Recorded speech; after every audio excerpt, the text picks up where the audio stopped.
Palavras que edificam. Bom, eu queria, como eu falei desde o início, nós estamos vivendo os últimos minutos, últimas horas, últimos dias, últimos meses, últimos anos.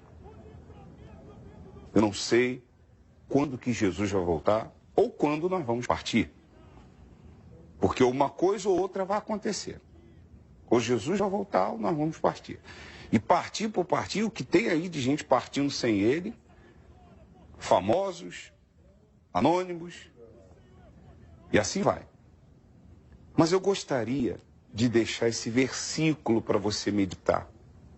Você obreira, você obreiro, você que está afastado da presença de Deus, mas assiste os nossos programas. Olha só o que o apóstolo Paulo diz aos Filipenses. Coloca aí.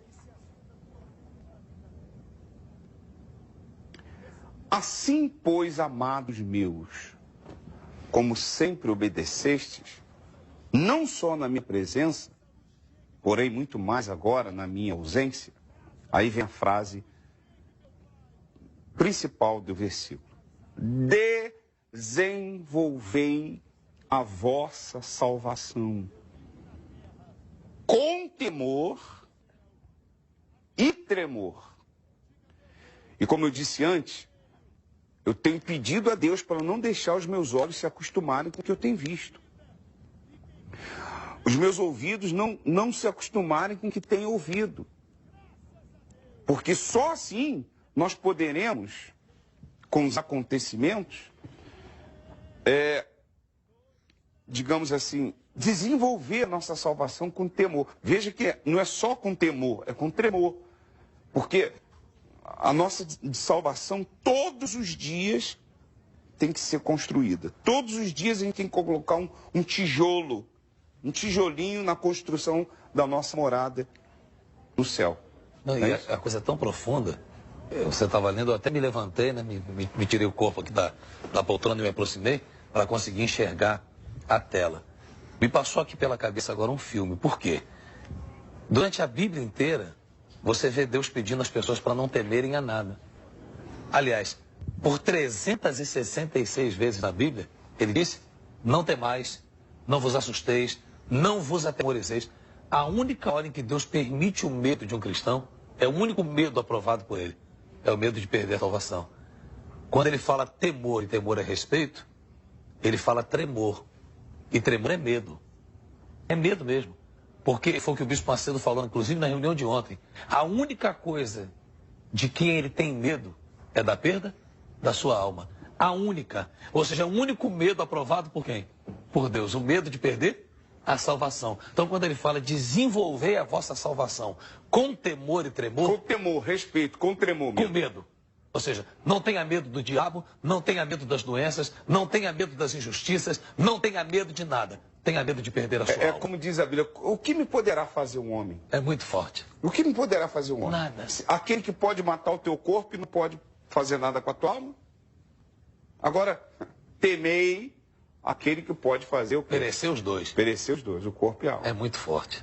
É uma revelação isso aí. É verdade. O único medo autorizado pelo Espírito Santo ao povo cristão.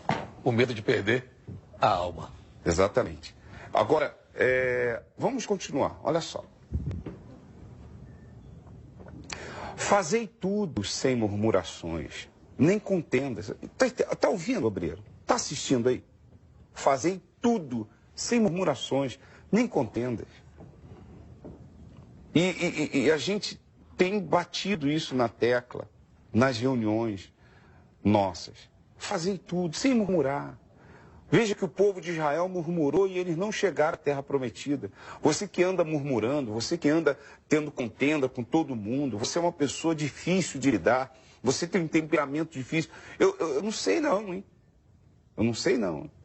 Continue. Coloque lá o outro versículo. Quer dizer, eu digo não sei não, é que eu tenho dúvidas. Completamente, eu tenho dúvidas. Como o Bispo Macedo falou, eu não me sinto seguro, no meu caso, quando eu vejo um obreiro que não se dá bem com ninguém.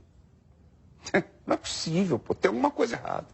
Como é que pode o sujeito estar aqui, dizer ter o mesmo espírito do outro e não se dá com o outro, não se dá com aquele, não se dá com aquele outro? Tem alguma coisa errada. E essa alguma coisa errada é que você não nasceu de novo. Para que vos torneis irrepreensíveis e sinceros, filhos de Deus, inculpáveis no meio de uma geração pervertida e corrupta, na qual resplandeceis como luzeiro no mundo. Nós estamos vivendo essa geração aí, ó. Essa geração pervertida, onde o certo virou errado e o errado virou certo, e corrupta, onde a corrupção come solto por aí. Então, nós temos a obrigação, quando nós desenvolvemos a nossa salvação, quando nós fazemos tudo sem murmurar, nós nos tornamos irrepreensíveis e sinceros filhos de Deus, inculpáveis no meio de uma geração pervertida e corrupta, na qual resplandeceis como luzeiro no mundo. Quer dizer, essa é a obrigação do obreiro, essa é a obrigação da obreira, de resplandecer no luzeiro, como luzeiro nesse mundo, no meio dessa geração pervertida. E uma coisa muito importante, Sérgio, que a gente tem que falar aqui. Por que o obreiro é tão almejado e alvejado pelo diabo? Seria até bom você guardar isso aí. Se você puder, anota isso para não esquecer nunca mais. Quando o diabo consegue destruir, quando ele consegue interromper o bom relacionamento de um obreiro com Deus, ele mata duas coisas numa cajadada só. Ele mata o presente das almas aflitas e desesperadas, que foram confiadas a este obreiro, e ele mata o futuro da obra de Deus neste mundo. Por quê? Porque é sobre os ombros de um obreiro, de uma obreira, que pesa a responsabilidade de cuidar bem das pessoas. Você sabe que as pessoas têm muito mais acesso aos obreiros do que a gente, as pessoas que chegam à igreja, principalmente nas grandes catedrais. A referência delas é o obreiro. Então imagine o cuidado que Deus tem com o obreiro e que ele espera poder ter com o obreiro para cuidar dessas pessoas. E quando a gente lembra que não se levanta pastor, não se levanta esposa, que nenhum bispo foi ou é o que é sem antes ter sido obreiro, quando o diabo consegue destruir um obreiro, quando ele consegue levar à queda um obreiro, quando ele consegue levar à destruição espiritual um obreiro, repito, anote isso aí, ele mata o presente dos aflitos e o futuro da obra de Deus. Ele vai na base do ministério. Na base do ministério da igreja. O presente das almas aflitas que nos chegam todos os dias precisando de socorro. E o futuro da obra. Porque, entenda, a gente tira o grosso do caldo do nosso corpo de obreiros. Por isso, inclusive, que eu estava falando agora com o pastor que eu entrevistei para casar e perguntava a ele quantos obreiros ele tinha na igreja. Ele dizia para mim que 3. Em 2 anos de trabalho. Eu falei para ele. E eu estou falando aqui para deixar claro às pessoas que a gente trabalha sem passar a mão na cabeça de ninguém. Eu falei, eu fico preocupado. Eu não consigo me sentir confortável com o teu trabalho. Porque igreja com corpo de obreiros fraco, igreja fraca. Igreja com corpo de obreiros forte. Não é só forte em volume, não. Em volume e em qualidade espiritual. Igreja forte. Aliás, o obreiro é o ponto de partida. O ponto de partida para o bom desenvolvimento do ministério de Deus em qualquer lugar. Em especial na Igreja Universal. Por isso que o Bispo Macedo os chama de nosso braço direito. Os obreiros são o nosso braço direito.